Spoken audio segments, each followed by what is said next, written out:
माझे नाव दत्तात्रय बंडू देसाई, राहणार पाटसरा, तालुका सराणा, जिल्हा सांगली. मी कॅन्सरने आजारी 2 महिने CPR होतो.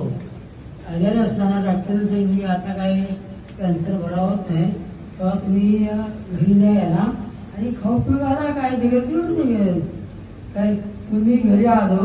घरी आल्यानंतर मला हे कंपनीचं औषध भेटलं आणि त्यानं मी असा होतो की आत्ता मरतोय का मग मरतोय अशी माझी अवस्था होती. त्यात हे औषध मला मिळालं. अमृततुल्य औषध आहे काय.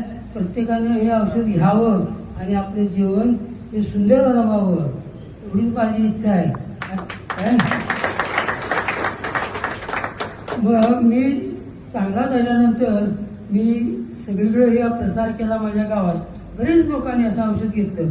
हे औषध नकापासून शेंडीपतूर असणाऱ्या आजारावर हे काम करते. या प्रत्येकानं अनुभव घ्यायचा.